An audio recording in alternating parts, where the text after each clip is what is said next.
Muchas gracias a los dos y a todos ustedes por estar acá esta noche. La presentación fue completa, pero no del todo. Y yo recibí ahora un premio muy importante en Italia.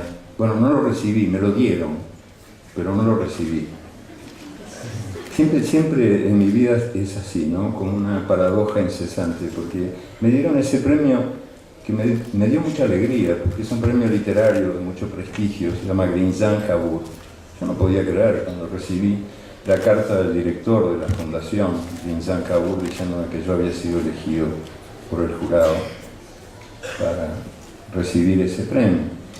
Y cuando ya tenía listas las valijas para ir a recibir el premio que me habían dado, no me pudieron dar el premio porque el director de la fundación estaba preso, porque se llevó toda la plata de la fundación.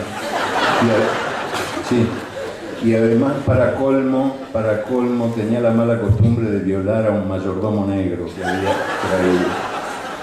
Y la otra cosa que faltaba en la presentación, aparte de este premio que tanta alegría me ha dado, y quizás el más importante que recibí, es que el trabajo mío que ha tenido más éxito hasta ahora y por el que he recibido la mayor cantidad de felicitaciones en las calles y en los campos, hasta en los mares, es un artículo que se llama ¿Por qué no tengo DVD?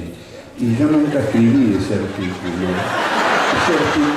Sí, fue... Ustedes saben que Internet es un gran invento de la humanidad, pero también es un piso alfombrado de cáscaras de bananas, y entonces hay que tener mucho cuidado cuando uno camina por esas sendas cibernéticas.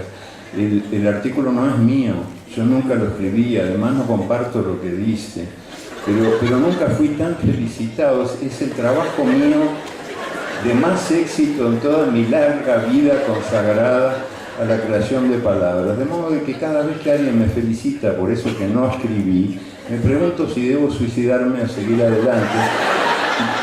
Y muchas veces tengo la tentación de decir, bueno, se acabó, pero sigo adelante por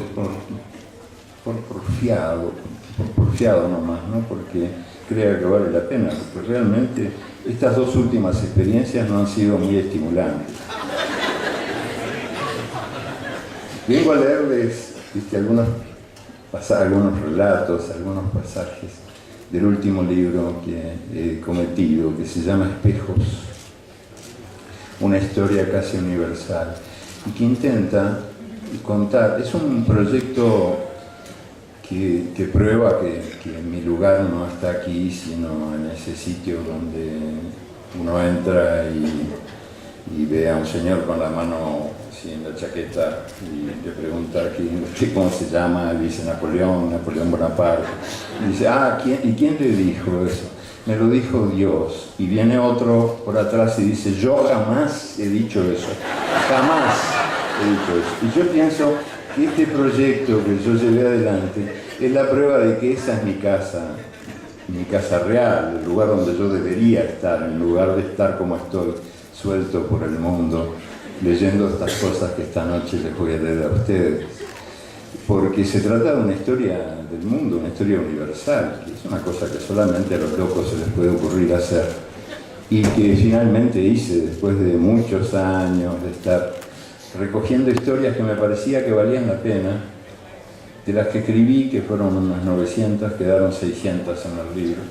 Las otras fueron sacrificadas en nombre de la música, de la melodía general de la obra.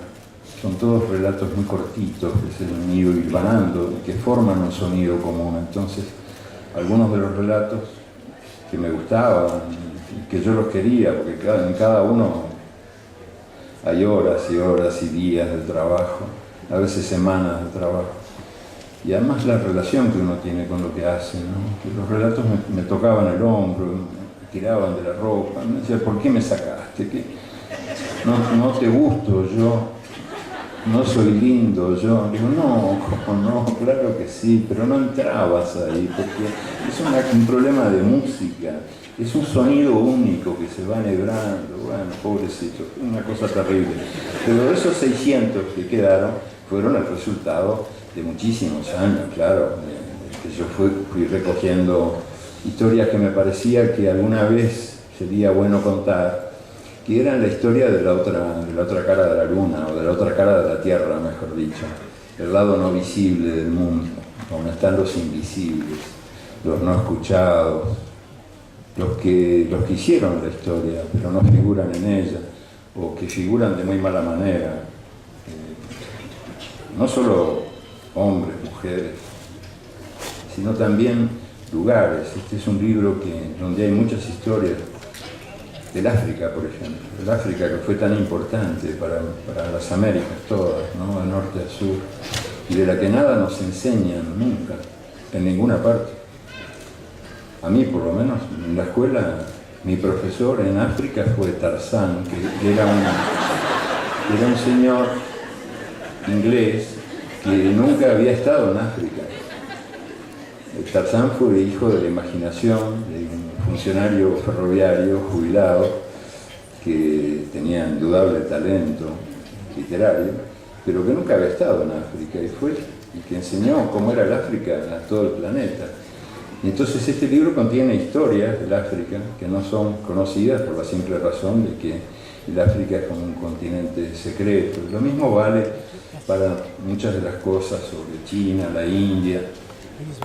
Nos han contado una historia reducida virtualmente, nada más que a Europa y en los últimos tiempos al gran vecino del norte. Pero poco más sabemos y casi nada sabemos de nosotros mismos. Y entonces el libro lo que propuso es rescatar las voces no escuchadas. Mis buenos amigos de la teología de la liberación dicen a veces somos la voz de los que no tienen voz, pero no es una formulación muy afortunada, porque todos tenemos voz, todos tenemos algo que decir a los demás que vale la pena ser escuchado y quizás celebrado, o por lo menos perdonado. Todos tenemos algo que decir a los demás. Y para recoger esas voces no escuchadas, pero que vale la pena escuchar, escribí este libro. Cuando digo que se refiere también a regiones despreciadas o no conocidas, hablo de las víctimas del racismo que todavía existe en el mundo, que es también un racismo geográfico, ¿no? Yo cada día, desde hace más de 3 años, ¿cuándo empezó la guerra de Irak? No me acuerdo, 2003. No, 5 años, casi 6. Cada día abro el diario y leo la cifra exacta de los invasores muertos, pero nunca leo la cifra de los invadidos muertos. Y cuando trato de averiguarla, saber cuántos iraquíes murieron en esta operación criminal que nació de una mentira y que mintiendo sigue, nunca puedo enterarme, porque las cifras son lo más variado que pueda uno imaginar. 200.000, medio millón, 1.800.000, nadie sabe. ¿Y por qué es eso? Porque en este mundo hay todavía vivos de primera categoría, de segunda, de tercera y de cuarta. Y hay también muertos de primera categoría, de segunda, de tercera, de cuarta. Y los iraquíes son muertos de cuarta. El mundo debería recordar que,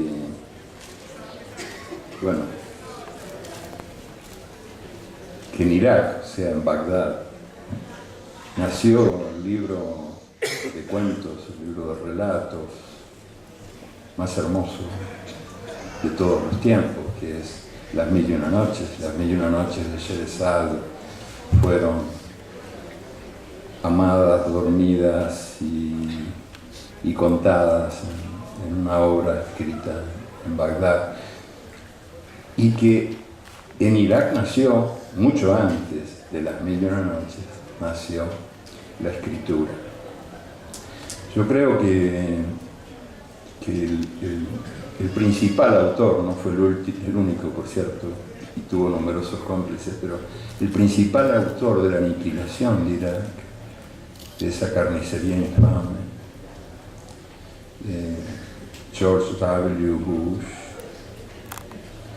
ignora que la escritura nació en Texas. Cree que la escritura nació en Texas. Ignora que nació en Irak, que fue en Irak donde se escribieron las primeras palabras en tablillas de barro, en tiempos de los sumerios, palabras que parecen huellas de pájaros, y que no fue en Texas, sino en Irak, donde se escribió el primer poema de amor de la historia de la humanidad. Yo tampoco lo sabía, lo fui averiguando en ese camino de búsqueda de años, que yo buscaba sin saber muy bien qué era lo que buscaba. Y ahí me enteré de que el primer poema de amor de la historia humana había sido escrito en el país donde los muertos no merecen ser contados y los vivos solo merecen ser matados. Era un poema bastante largo, y este libro, Espejos, no tiene transcripciones, con alguna excepción breve, una paginita corta de Rosa Luxemburgo, a la que tanto debo, que me enseñó que el socialismo y la libertad no son enemigos. Y poca cosa más. En general son relatos breves, muy breves. Entonces yo no quería poner ese poema, que me iba a ocupar una cantidad de páginas, pero al mismo tiempo quería rendirle homenaje, y era muy difícil sintetizarlo. Y bueno, al fin lo sinteticé, no tenía más remedio, pero me costó muchísimo trabajo.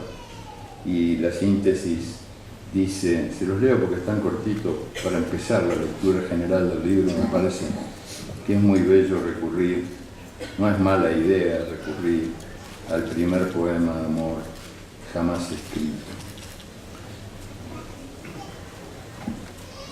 Cuándo no se sabe, pero fue hace miles y miles y miles de años. Y el fuego lo guardó, porque esas tablillas de barro eran cocidas gracias al fuego, y el fuego, el mismo fuego que aniquila y nos da calor, fue el que guardó esas palabras para siempre. Se salvaron por milagro, porque ustedes saben que una gran cantidad de ese patrimonio de la humanidad, ese tesoro que eran las tablillas de barro de Irak, que en aquellos antiguos tiempos no se llamaba Irak, fueron robadas o destruidas en los bombardeos, pero milagrosamente esto se salvó. Y empieza diciendo que el cantor teja en cantares esto que voy a contar. Y fue en lengua sumeria que el canto contó el encuentro de una diosa y un pastor. La diosa se llamaba Inanna y el pastor Dumuzi. Inanna, la diosa, amó esa noche como si fuera mortal, y Dumuzi, el pastor, fue inmortal mientras duró esa noche. Y no solo los países, no solo la geografía, claro, también las personas, la gente. Hay un texto que veo que puede leer ahora, que resume bien la intención de este libro por mí cometido, que se llama El héroe. ¿Cómo hubiera sido la guerra de Troya contada desde el punto de vista de un soldado anónimo?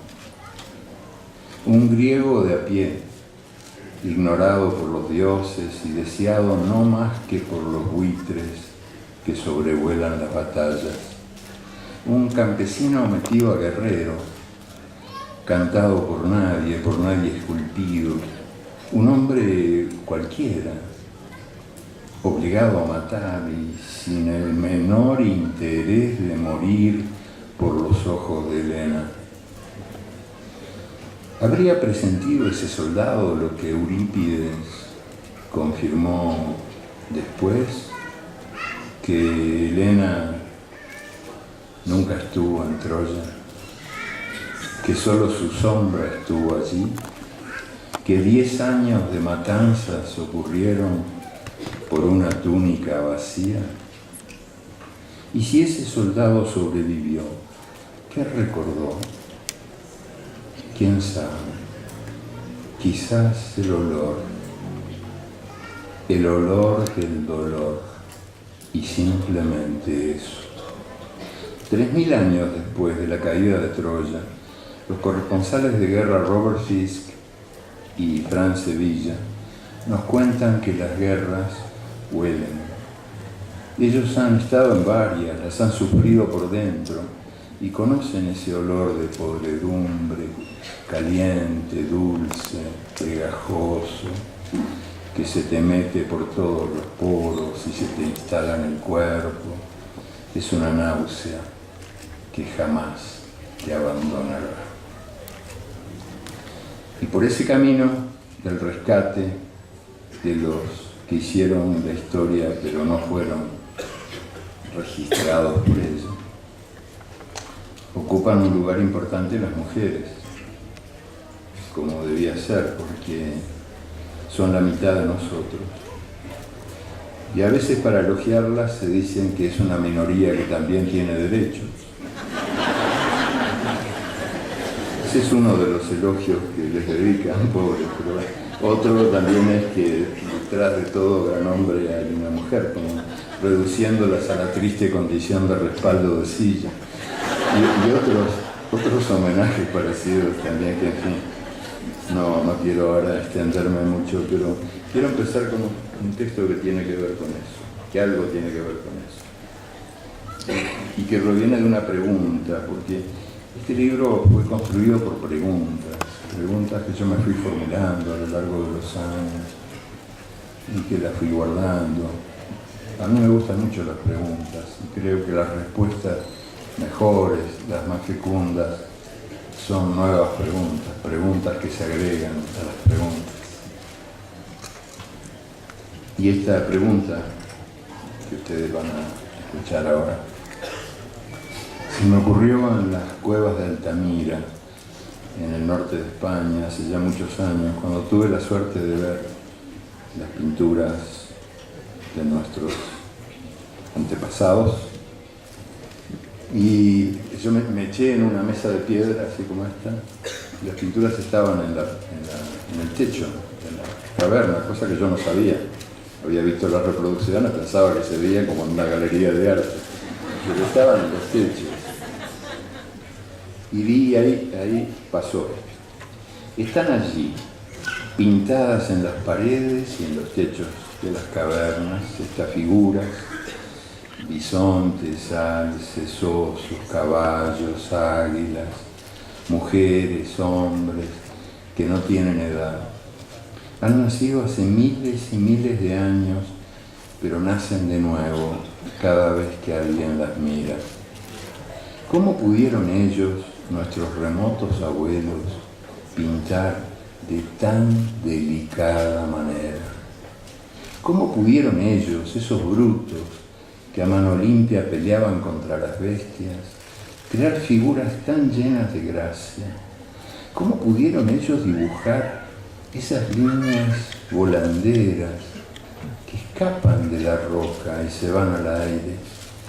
¿Cómo pudieron ellos? ¿O eran ellas? ¿O eran ellas?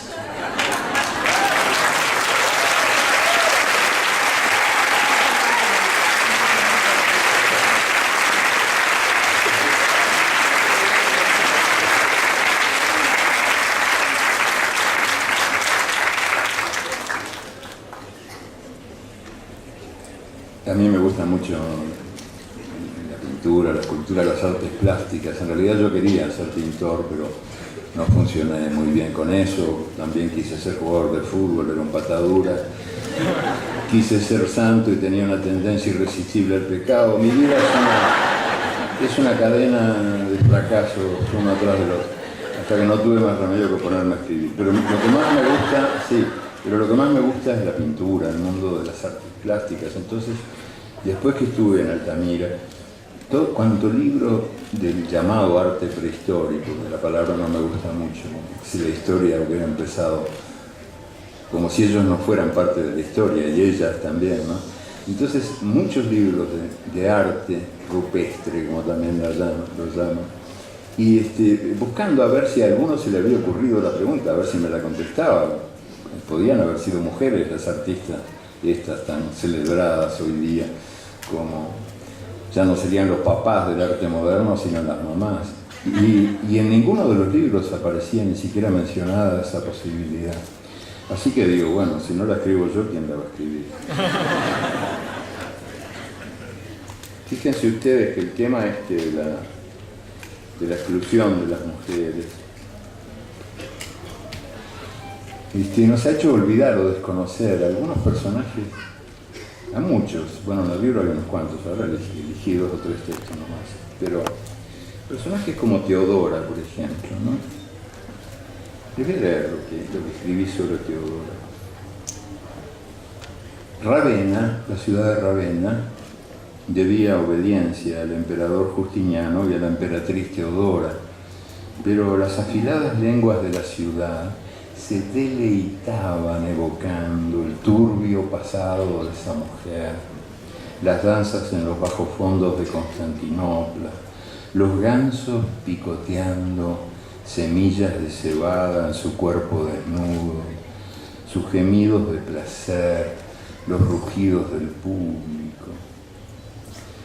Pero no, eran otros los pecados que la puritana ciudad de Ravenna no le podía perdonar. Los había cometido Teodora después de su coronación.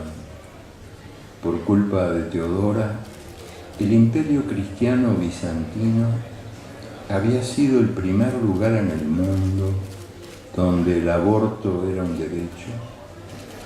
No se penaba con muerte el adulterio. Las mujeres tenían derecho de herencia.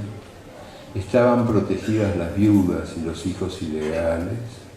El divorcio de la mujer ya no era una hazaña imposible y ya no estaban prohibidas las bodas de los nobles cristianos con mujeres de clases subalternas o de religión diferente. 1500 años después, el retrato de Teodora en la iglesia de San Vital es el mosaico más famoso del mundo. Ahí en Ravenna, porque esta obra maestra de la pedrería es también el símbolo de la ciudad que la odiaba y que ahora vive de ella.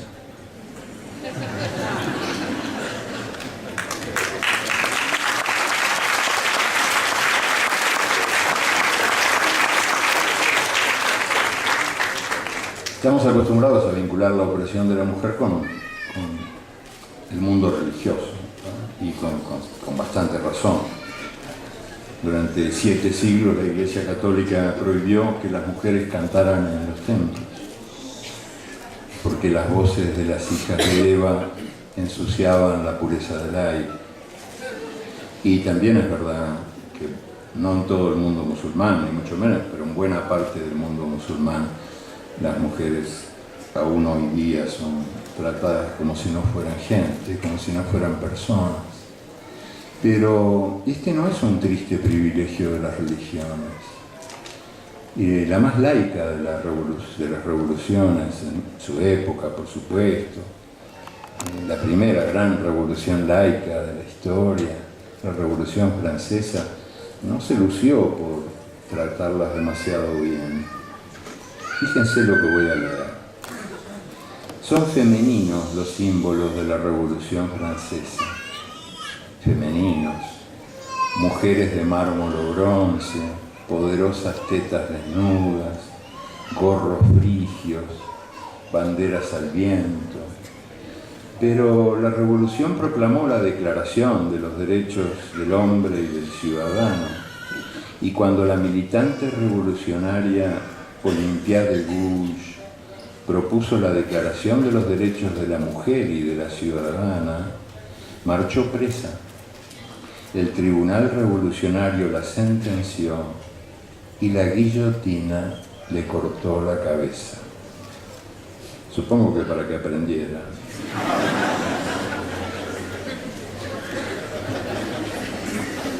Al pie del cadalso, Olimpia preguntó: si las mujeres estamos capacitadas para subir a la guillotina, ¿por qué no podemos subir a las tribunas públicas? No podían hablar, no podían votar.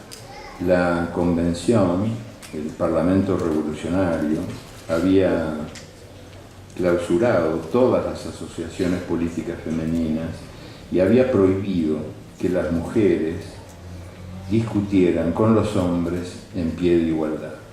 Las compañeras de lucha de Olympia de Gouges fueron encerradas en el manicomio y poco después de su ejecución, de la ejecución de Olympia de Gouges, fue el turno de Manon Roland. Manon era la esposa del ministro del Interior, pero ni eso la salvó.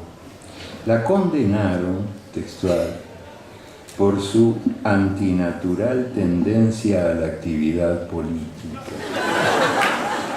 Ella había traicionado su naturaleza femenina, hecha para cuidar el hogar y parir hijos valientes, y había cometido la mortal insolencia de meter la nariz en los masculinos asuntos de Estado.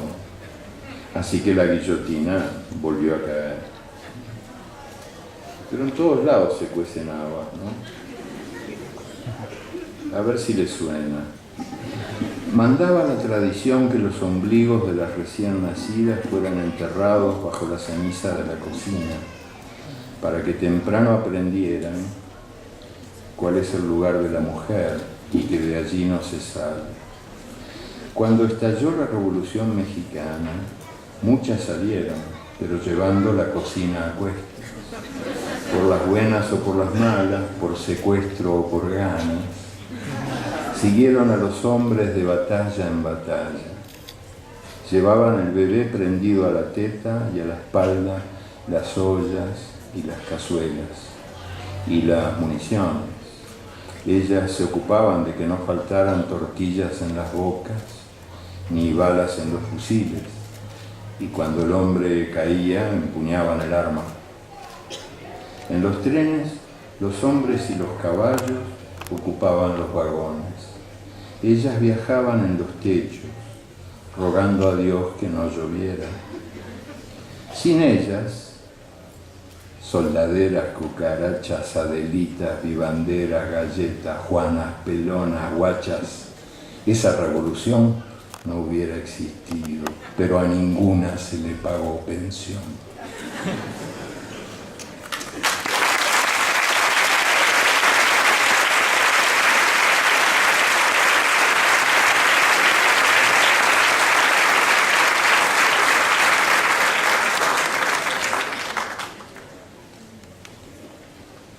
Yo no sé cómo serán los amigos de ustedes, no sé, ¿no? De cada uno de ustedes, ¿no? Pero los míos tienen muy mala leche. Entonces, como yo he insistido mucho en estos temas, me dicen: el sistema, en su infinita perversidad, te regaló a Condoleezza Rice para que aprendas, negra y mujer. Así te dejas de joder con ese asunto. Y lo que ocurre es que yo no creo que los negros sean mejores que los blancos, ni que las mujeres sean mejores que los hombres. Yo creo que todos, que la especie humana, la condición humana, ¿no? Es mitad y mitad, todos somos. Mitad mierda y mitad maravilla, todos. El problema es que tenemos que tener la oportunidad, igualdad de oportunidades, para mostrar nuestra peor mitad o nuestra mitad mejor, o lo que salga. Pero tenemos que tener igualdad de oportunidades, y la verdad es que a lo largo de miles y miles de años, los machos hemos mandado en el mundo, y ahí está el mundo que los machos hemos hecho. En fin. Hay un poeta,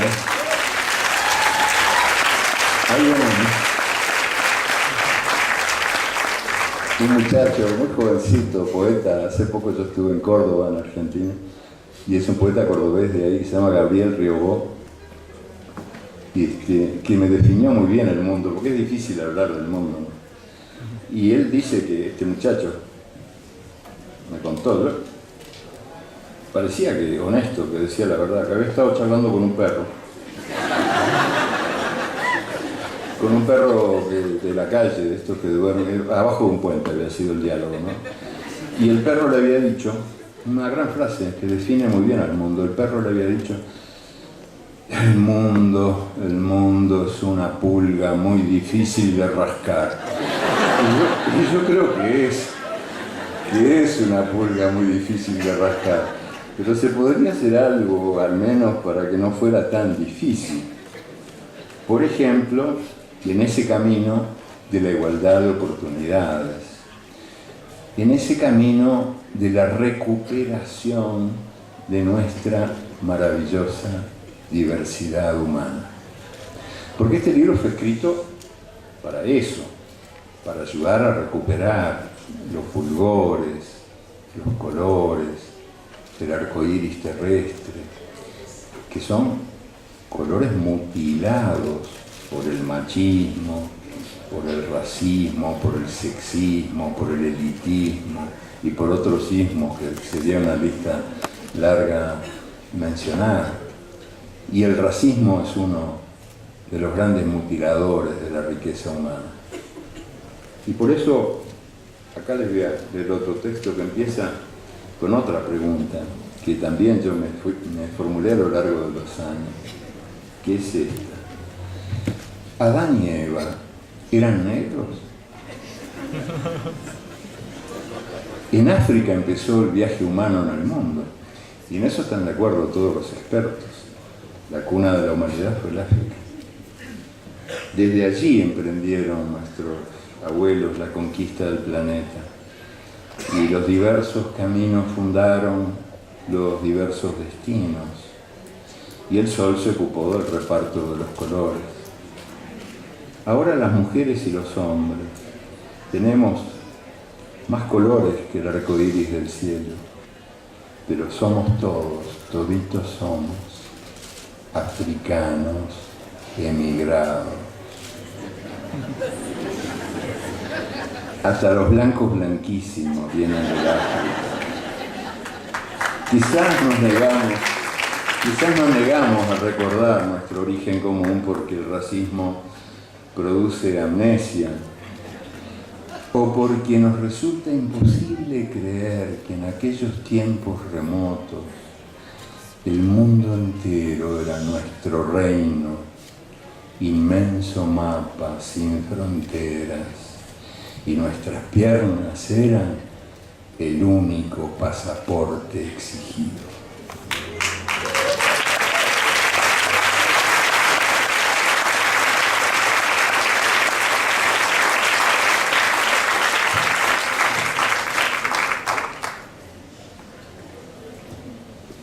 Bueno, no les voy a leer más que también, como en el caso de las mujeres, unos poquitos textos reveladores, pero hay muchos más. Me encantaría poder leerlos, pero estaríamos toda la noche acá y se morirían de aburrimiento. Pero son hechos siempre desconocidos, o casi desconocidos. Por ejemplo, yo tengo, no lo voy a leer porque es un poco larguito, pero les voy a contar muy resumido. Yo tengo tantos amigos críticos de cine, y cineastas y cinéfilos enloquecidos, y a mí mismo me gusta mucho el cine. Y siempre escuché hablar con admiración, embobada admiración, del primer largometraje importante de la historia del cine, The Birth of a Nation, El nacimiento de una nación, de Griffith. Y bueno, yo supuse que esa admiración era nada, correcta, merecida, hasta que lo vi. Y resulta que este film, esta película, es una elegía al Ku Klux Klan. Es un largo himno de alabanza al Ku Klux Klan. Los héroes de la película son los encapuchados del Ku Klux Klan linchando negros. Se los digo muy resumido, en el libro está más desarrollado, pero otra cosa que me pareció interesante descubrir, y que ni mis amigos gringos saben, es que los textos esos de alabanza al Ku Klux Klan, era la época del cine mudo, no había palabras, pero sí había cartelitos. El autor de los cartelitos era el entonces presidente de los Estados Unidos y ídolo de la humanidad por ser un hombre tan amante de la libertad, Woodrow Wilson. Woodrow Wilson había escrito esos textos canallescos. Y resulta que mis amigos los críticos de cine siguen jodiendo con las virtudes técnicas de la película. Como si en el arte la forma y el fondo pudieran ser divorciados, ¿no? No, la forma y el fondo no están divorciados, ni en el arte ni en ninguna otra parte, ni siquiera en nosotros las personitas. Cada cual tiene más o menos la forma que merece. Este es otro episodio que también es un poquito larguito, pero como es completamente desconocido, se los voy a leer porque creo que vale la pena. Y se refiere al origen de los campos de concentración, a la fundación de los campos de concentración. Cuando Namibia conquistó la independencia en 1990, fíjense, recién en 1990, hace un ratito, se siguió llamando Göring la principal avenida de su capital.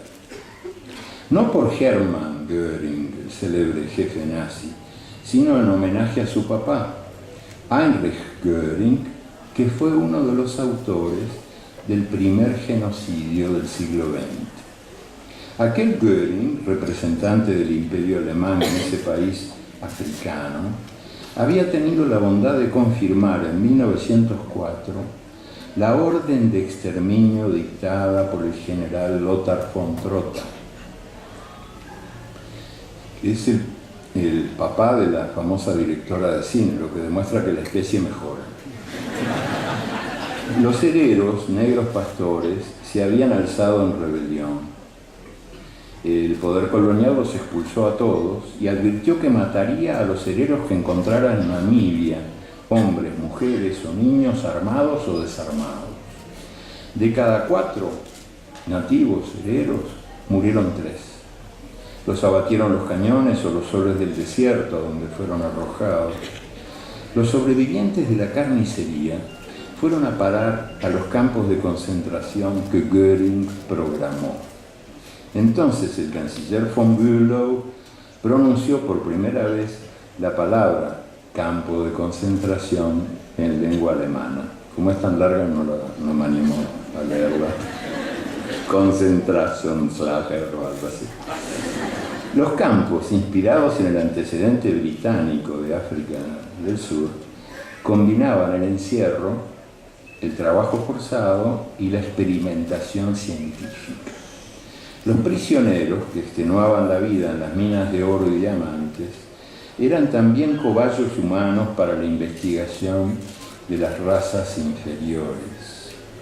En esos laboratorios trabajaban Theodor Mollison y Eugen Fischer, que fueron maestros de Joseph Mengele. Mengele pudo desarrollar sus enseñanzas a partir de 1933. Ese año, Göring, hijo, fundó los primeros campos de concentración en Alemania, siguiendo el modelo que su papá había ensayado en África. A mí me parece que, aunque no coincido con muchas de las cosas que está diciendo o haciendo el presidente Obama, me parece que es un paso adelante, un muy importante paso adelante en el camino de la lucha contra la discriminación racial en el mundo y especialmente en Estados Unidos. La elección de un presidente negro o seminegro. Y eso, dicho sea, al margen de lo que yo puedo opinar, de lo que Obama opina, también de nosotros, cuando dice que we must recover our leadership in Latin America, que tenemos que recuperar nuestro liderazgo en América Latina. Por favor, no se moleste. Por favor, no.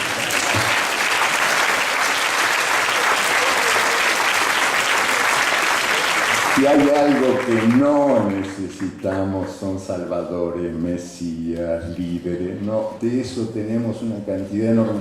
Si quieren les exportamos nosotros los nuestros. Y de paso conseguimos unas divisas que mal no nos vienen. Pero digo que es un paso adelante muy importante en el camino de la lucha, ¿no?, porfiada, larga, difícil, contra la discriminación racial.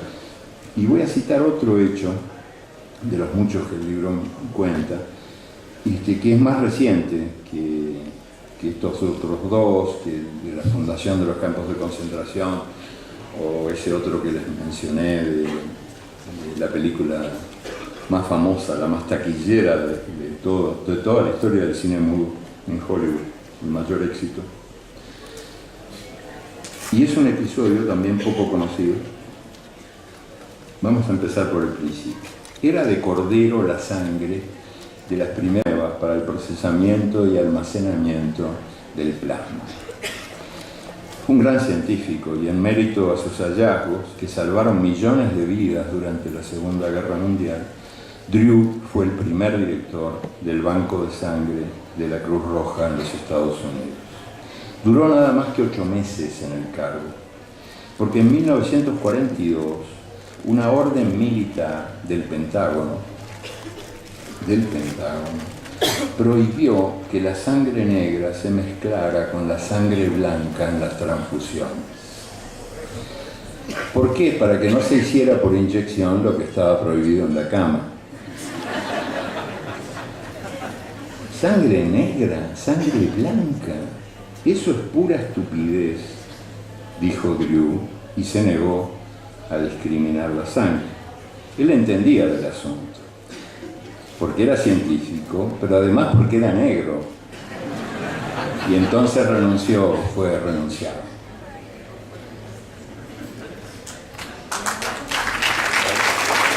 Un aplauso para él, no para mí, para él.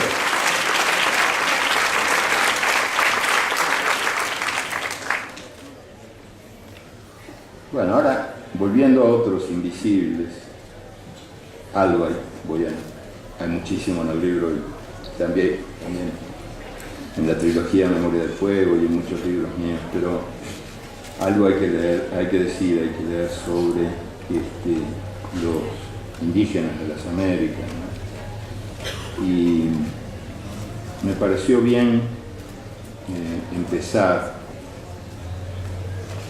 con una pregunta también, que fue una pregunta, yo soy muy preguntón, como ustedes ven, y este libro exige de mis preguntas.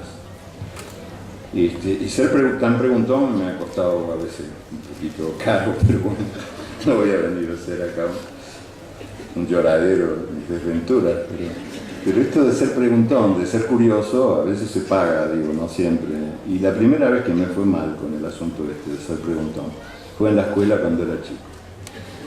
¿Por qué? Porque la maestra nos dijo que el conquistador español Vasco Núñez de Balboa había sido el primer hombre que había visto los dos océanos. Había visto desde una cumbre de Panamá los dos mares. Yo levanté el brazo, tendría 8 años. ¿No? Señorita. ¿Qué nene? Ya me conocía. ¿Qué nene? Y no, Balboa fue el primer hombre que vio los dos mares. Sí, nene. ¿Los indios eran ciegos? ¡Fuera!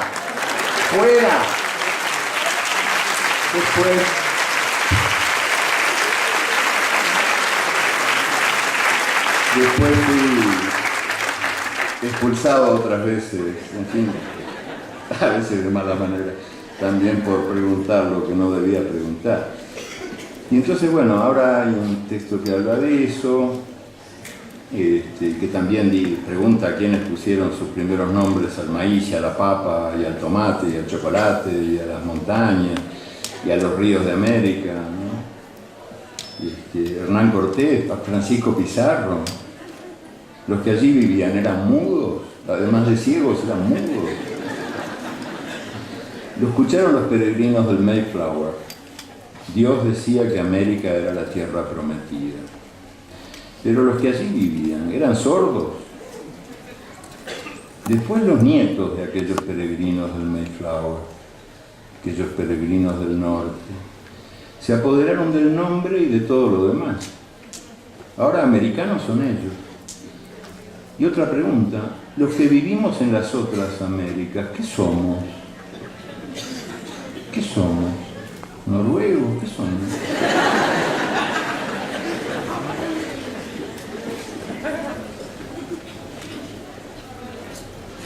Ustedes saben que este homenaje que estamos haciendo a la vida y a la obra de Ernesto Cardenal, que en el fondo es el motivo principal de todo esto, incluye también una parte de conferencias, debates, intercambio de opiniones, de información sobre el tema del agua,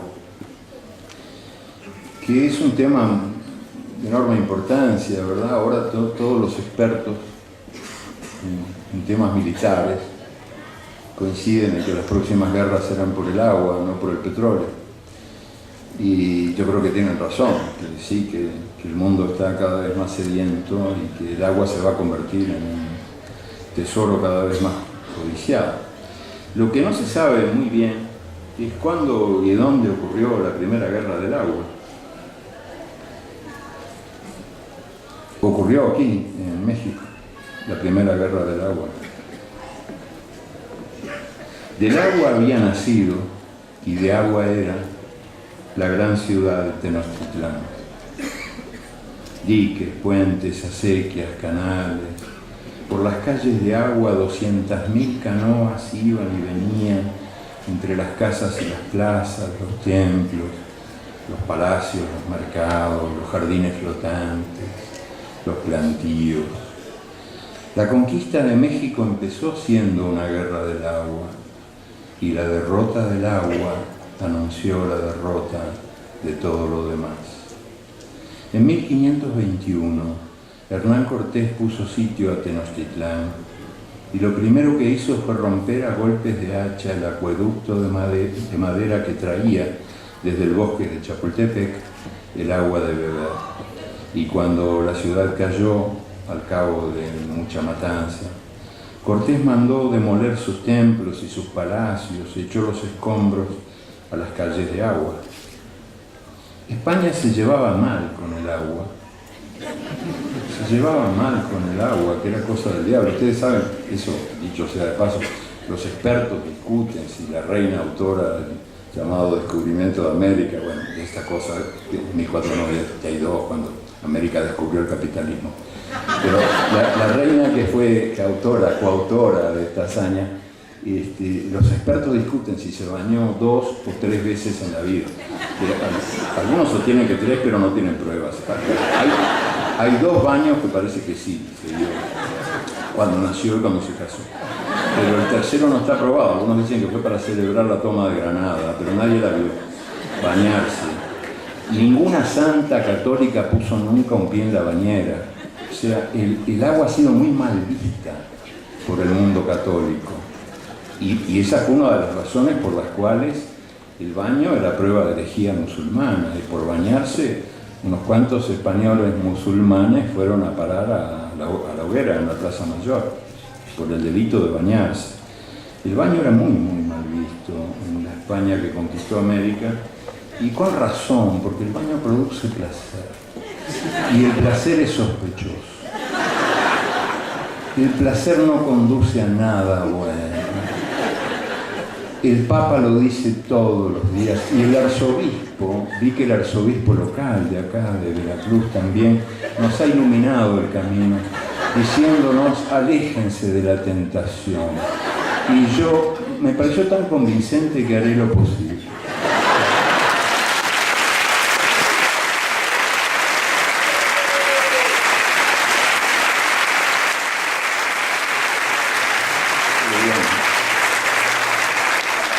Sigo con esto de Hernán Cortés. Y mandó demoler los templos. Y bueno, España se llevaba mal con el agua, que era cosa del diablo. Y del agua vencida nació la Ciudad de México, alzada sobre las ruinas de Tenochtitlán. Y continuando la obra de los guerreros, los ingenieros fueron bloqueando con piedras y tierras a lo largo del tiempo todo el sistema circulatorio de los lagos y ríos de la región. Y el agua se vengó y varias veces inundó la ciudad colonial, y eso no hizo más que confirmar que ella era aliada de los indios paganos y enemiga de los cristianos. Y siglo tras siglo, el mundo seco continuó la guerra contra el mundo mojado. Ahora la Ciudad de México muere de sed. En busca de agua excava, cuanto más excava, más se hunde. Donde había aire hay polvo, donde había ríos hay avenidas, donde corría el agua corren los autos.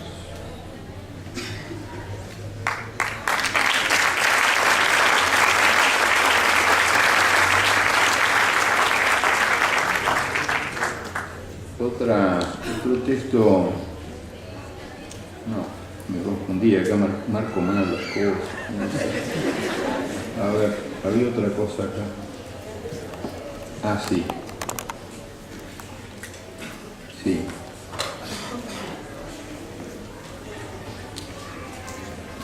Algo más sobre los indígenas de las Américas. Ya les digo, me cuesta escribir algo que yo mismo no haya escrito antes, entonces, pero en el libro hay unas cuantas historias que yo no conocía o que no conocía bien o que me parecía útil ponerlas en evidencia, porque no son tan evidentes para la gente mis amigos, la gente que conozco, no son tan evidentes porque los medios de comunicación no se ocupan de hacerlos evidentes y porque los medios de educación tampoco colaboran demasiado. Miles de muertos sin sepultura deambulan por la pampa argentina. Son los desaparecidos de la última dictadura militar. La dictadura del general Videla aplicó en escala jamás vista la desaparición como arma de guerra. La aplicó, pero no la inventó. Un siglo antes, el general Roca había utilizado contra los indios esta obra maestra de la crueldad que obliga a cada muerto a morir varias veces y que condena a sus queridos a volverse locos persiguiendo su sombra fugitiva. En Argentina, como en toda América, los indios fueron los primeros desaparecidos. Desaparecieron antes de aparecer. Y el general Roca llamó conquista del desierto a su invasión de las tierras indígenas. La Patagonia era un espacio vacío, un reino de la nada, habitado por nadie. Y los indios siguieron desapareciendo después. Los que se sometieron y renunciaron a la tierra y todo fueron llamados indios reducidos hasta desaparecer. Y los que no se sometieron y fueron vencidos a sablazos y balazos, desaparecieron convertidos en números, muertos sin nombre en los partes militares, y sus hijos desaparecieron también, repartidos como botín de guerra, llamados con otros nombres, vaciados de memoria, esclavitos de los asesinos de sus padres. Y no está mal advertir aquí que este general Roca, autor de esa gran hazaña, de esa carnicería, es el que tiene la estatua más alta de la Argentina. La más alta es la estatua de él. Y la efigie del general Roca luce en el billete de mayor valor. Y que cruzando el río, en mi país, en Uruguay, otro asesino de indios, el general Rivera, da nombre a la avenida más larga del país. Son homenajes que la historia rinde a los asesinos, porque esa historia, la historia oficial, está escrita por ellos.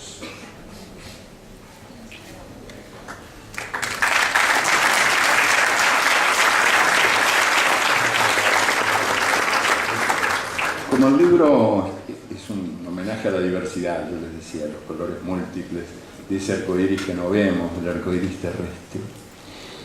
También se ocupa en varias historias de la diversidad sexual y de lo difícil que fue reconocerla como una opción sexual y no negarla como crimen o enfermedad. Un comentario al margen. Yo confieso públicamente que durante mucho tiempo he tenido muchos prejuicios contra las computadoras. Siempre tuve la sospecha de que las computadoras bebían de noche cuando nadie las veía y que por eso hacían después cosas incomprensibles durante el día. Esa sospecha de algún modo la tengo todavía, pero ya dejé de lado esa actitud mía tan prehistórica y tan picapiedras y he adoptado la computadora. Sigo escribiendo a mano, pero mis textos los escribo a mano siempre. Pero después de varias escrituras y reescrituras en el papel, a mano, después de eso utilizo la computadora, que es un instrumento muy útil. Y ahora es prácticamente universal, ¿no? ¿Quién no utiliza la computadora de los que están hoy aquí, por ejemplo, en esta sala? Y yo les diría, al iniciar la sesión cada día, tendríamos que decirle gracias, muchas gracias, al papá de la computadora, que fue un científico muy importante, un científico inglés, llamado Alan Turing, y esta es su historia. Por no ser macho, lo que se dice macho, hombre de pelo en pecho, Alan Turing fue condenado. Trabajando para la inteligencia británica unos años atrás, había ayudado a abreviar la Segunda Guerra Mundial, cuando inventó la máquina capaz de descifrar los indescifrables códigos del alto mando militar de Alemania. Para entonces ya había imaginado un prototipo de computadora, una computadora electrónica, y había echado las bases teóricas de la informática moderna. Después dirigió la construcción de la primera computadora que operó con programas integrados. Con ella jugaba interminables partidas de ajedrez y le formulaban preguntas que la volvían loca a la pobre máquina. Y además le exigía que le escribiera cartas de amor. Y la pobre máquina obedecía emitiendo mensajes más bien incoherentes. Pero no fueron máquinas, no.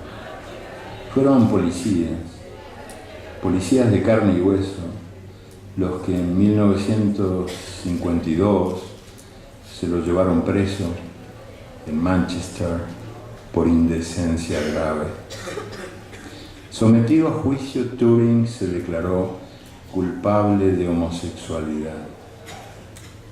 Para que lo dejaran libre, aceptó someterse a un tratamiento de curación, porque la homosexualidad era enfermedad o crimen.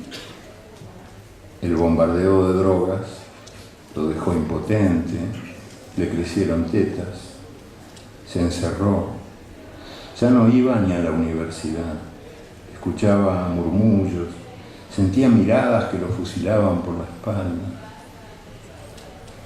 Antes de dormir, era costumbre, comía una manzana. Una noche inyectó cianuro en la manzana que iba a comer. Un aplauso para Turing también.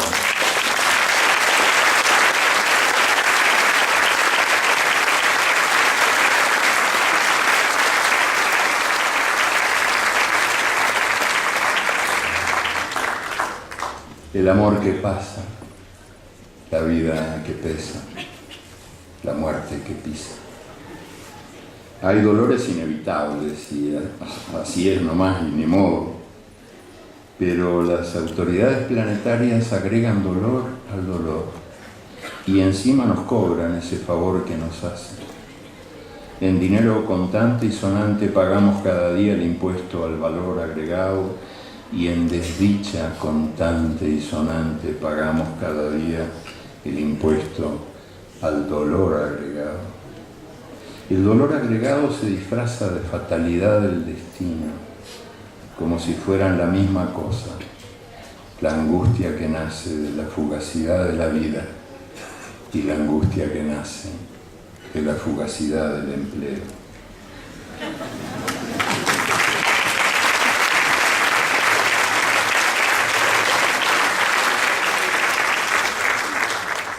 Una sobre muros, ahora que cayó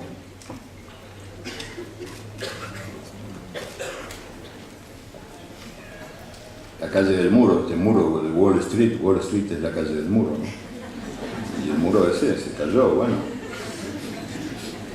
Ahí están tratando de levantarlo, pero que se cayó, se cayó.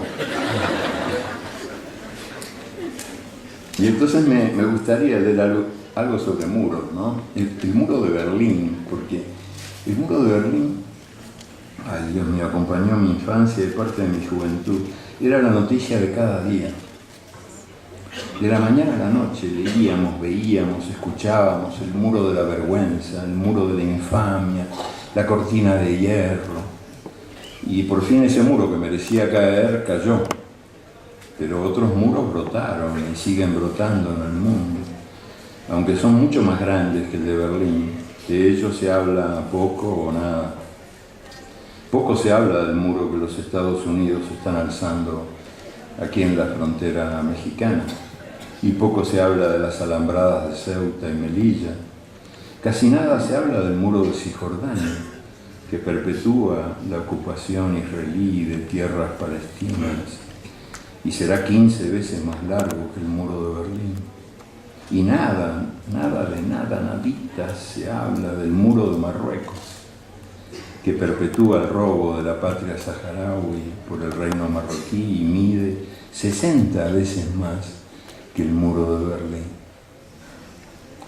¿Por qué será, digo yo? ¿Por qué será que hay muros tan altisonantes y muros tan mudos?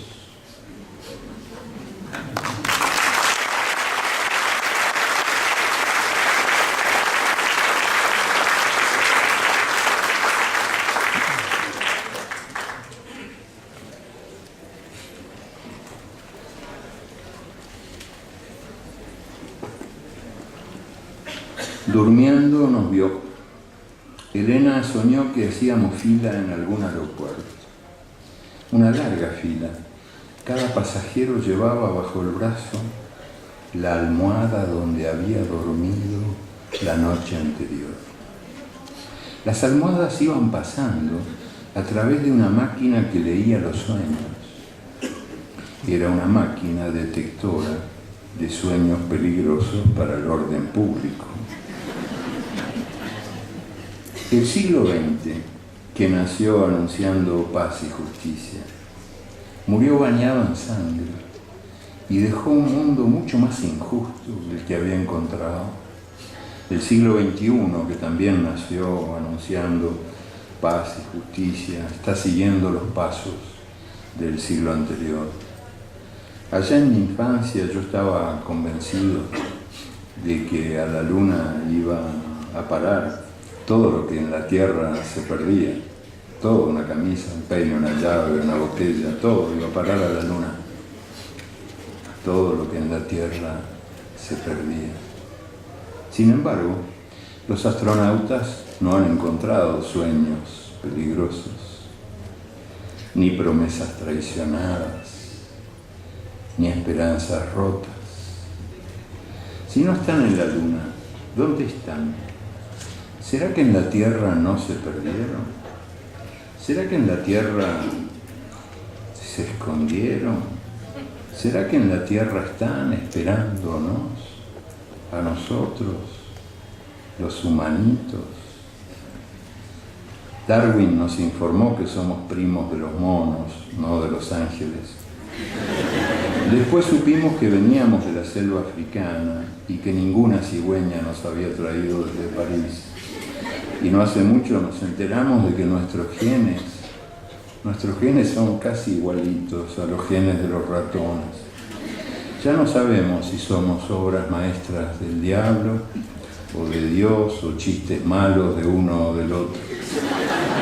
nosotros, los humanitos, los exterminadores de todo, los cazadores del prójimo, los creadores de la bomba atómica, la bomba de hidrógeno y la bomba de neutrones, que es la más saludable de todas porque liquida a las personas pero deja intactas las cosas. Los únicos animales que inventan máquinas, los únicos que viven al servicio de las máquinas que inventan, los únicos que devoran su casa, los únicos que envenenan el agua que les da de beber y la tierra que les da de comer, los únicos capaces de alquilarse o de venderse y de alquilar o de vender a sus semejantes, los únicos que matan por placer, los únicos que torturan, los únicos que violan y también los únicos que ríen, los únicos que sueñan despiertos, los que hacen seda de la baba del gusano, los que convierten la basura en hermosura, los que descubren colores que el arcoíris no conoce, los que dan nuevas músicas a las voces del mundo y crean palabras para que no sean mudas la realidad ni su memoria.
Muchas gracias a los dos y a todos ustedes por estar acá esta noche. La presentación fue completa, pero no del todo. Y yo recibí ahora un premio muy importante en Italia. Bueno, no lo recibí, me lo dieron, pero no lo recibí. Siempre en mi vida es así, ¿no? Como una paradoja incesante, porque me dieron ese premio que me dio mucha alegría, porque es un premio literario de mucho prestigio, se llama Grinzan Cavour. Yo no podía creer cuando recibí la carta del director de la fundación, Grinzan Cavour, diciéndome que yo había sido elegido por el jurado para recibir ese premio. Y cuando ya tenía listas las valijas para ir a recibir el premio que me habían dado, no me pudieron dar el premio porque el director de la fundación estaba preso, porque se llevó toda la plata de la fundación. Y además, para colmo, tenía la mala costumbre de violar a un mayordomo negro que había traído. Y la otra cosa que faltaba en la presentación, aparte de este premio que tanta alegría me ha dado, y quizás el más importante que recibí, es que el trabajo mío que ha tenido más éxito hasta ahora y por el que he recibido la mayor cantidad de felicitaciones en las calles y en los campos, hasta en los mares, es un artículo que se llama ¿Por qué no tengo DVD? Y yo nunca escribí ese artículo. Sí, fue... Ustedes saben que Internet es un gran invento de la humanidad, pero también es un piso alfombrado de cáscaras de bananas, y entonces hay que tener mucho cuidado cuando uno camina. Fueron sacrificadas en nombre de la música, de la melodía general de la obra. Son todos relatos muy cortitos que se han ido hilvanando y que forman un sonido común. Entonces, algunos de los relatos que me gustaban y que yo los quería, porque en cada uno hay horas y horas y días de trabajo, a veces semanas de trabajo. Y además la relación que uno tiene con lo que hace, ¿no? Que los relatos me tocaban el hombro, me tiraban de la ropa, me decían, ¿por qué me sacaste? ¿Qué? No te gusto, yo no soy lindo, yo digo, no, ¿cómo no? Claro que sí, pero no entrabas ahí, porque es un problema de música, es un sonido único que se va enhebrando, bueno, pobrecito, una cosa terrible. Pero esos 600 que quedaron fueron el resultado de muchísimos años, claro, que yo fui recogiendo historias que me parecía que alguna vez sería bueno contar, que eran la historia de la otra cara de la luna, o de la otra cara de la tierra, mejor dicho, el lado no visible del mundo, donde están los invisibles, los no escuchados, los que hicieron la historia, pero no figuran en ella, o que figuran de muy mala manera. No solo hombres, mujeres, sino también lugares. Este es un libro donde hay muchas historias del África, por ejemplo, el África que fue tan importante para las Américas todas, ¿no? De norte a sur, y de la que nada nos enseñan nunca, en ninguna parte. A mí, por lo menos, en la escuela, mi profesor en África fue Tarzán, que era un señor inglés que nunca había estado en África. Tarzán fue hijo de la imaginación de un funcionario ferroviario jubilado que tenía indudable talento literario, pero que nunca había estado en África, y 200.000, nadie sabe. ¿Y por qué es eso? Porque en este mundo hay todavía vivos de primera categoría, de segunda, de tercera y de cuarta, y hay también muertos de primera categoría, de segunda, de tercera, de cuarta, y los iraquíes son muertos de cuarta. El mundo debería recordar que, bueno, que en Irak, o sea, en Bagdad, nació el libro de cuentos, el libro de relatos más hermoso de todos los tiempos, que es Las Mil y Una Noches. Las Mil y Una Noches de Sherezade fueron amadas, dormidas y contadas en una obra escrita en Bagdad, y que en Irak nació, mucho antes de Las Mil y Una Noches, nació la escritura. Yo creo que el principal autor, no fue el único, por cierto, y tuvo numerosos cómplices, pero el principal autor de la aniquilación de Irak, de esa carnicería infame, George W. Bush,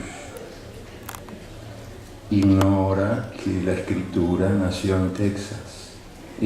Cree que la escritura nació en Texas. Ignora que nació en Irak, que fue en Irak donde se escribieron las primeras palabras en tablillas de barro, en tiempos de los sumerios, palabras que parecen huellas de pájaros, y que no fue en Texas, sino en Irak, donde se escribió el primer poema de amor de la historia de la humanidad. Yo tampoco lo sabía, lo fui averiguando en ese y que enseñó cómo era el África a todo el planeta. Y entonces este libro contiene historias del África que no son conocidas por la simple razón de que el África es como un continente secreto. Lo mismo vale para muchas de las cosas sobre China, la India. Nos han contado una historia reducida virtualmente, nada más que a Europa y en los últimos tiempos al gran vecino del norte. Pero poco más sabemos y casi nada sabemos de nosotros mismos. Y entonces el libro lo que propuso es rescatar las voces no escuchadas, Mis buenos amigos de la teología de la liberación dicen a veces somos la voz de los que no tienen voz, pero no es una formulación muy afortunada, porque todos tenemos voz, todos tenemos algo que decir a los demás que vale la pena ser escuchado y quizás celebrado, o por lo menos perdonado. Todos tenemos algo que decir a los demás. Y para recoger esas voces no escuchadas, pero que vale la pena escuchar, escribí este libro. Cuando digo que se refiere también a regiones despreciadas o no conocidas, hablo de las víctimas del racismo que todavía existe en el mundo, que es también un racismo geográfico, ¿no? Yo cada día, desde hace más de 3 años, ¿cuándo empezó la guerra de Irak? No me acuerdo, 2003, no, 5 años, casi 6. Cada día abro el diario y leo la cifra exacta de los invasores muertos, pero nunca leo la cifra de los invadidos muertos. Y como trato de averiguarla, saber cuántos iraquíes murieron en esta operación criminal que nació de una mentira y que mintiendo sigue, nunca puedo enterarme, porque las cifras son lo más variado que pueda uno imaginar. 200.000, medio millón, 1 millón, por esas sendas cibernéticas. El artículo no es mío, yo nunca lo escribí, además no comparto lo que dice, pero nunca fui tan felicitado. Es el trabajo mío de más éxito en toda mi larga vida consagrada a la creación de palabras, de modo de que cada vez que alguien me felicita por eso que no escribí, me pregunto si debo suicidarme o seguir adelante, y muchas veces tengo la tentación de decir, bueno, se acabó, pero sigo adelante por fiado nomás, ¿no? Porque crea que vale la pena, porque realmente estas 2 últimas experiencias no han sido muy estimulantes. Vengo a leerles algunos relatos, algunos pasajes del último libro que he cometido, que se llama Espejos, una historia casi universal, y que intenta contar, es un proyecto que prueba que mi lugar no está aquí, sino en ese sitio donde uno entra y ve a un señor con la mano así en la chaqueta y le pregunta cómo se llama, y dice Napoleón Bonaparte, y dice, ¿y quién le dijo eso? Me lo dijo Dios. Y viene otro por atrás y dice, yo jamás he dicho eso, jamás he dicho eso. Y yo pienso que este proyecto que yo llevé adelante es la prueba de que esa es mi casa real, el lugar donde yo debería estar, en lugar de estar como estoy, suelto por el mundo, leyendo estas cosas que esta noche les voy a leer a ustedes. Porque se trata de una historia del mundo, una historia universal, que es una cosa que solamente a los locos se les puede ocurrir hacer, y que finalmente hice después de muchos años de estar recogiendo historias que me parecía que valían la pena.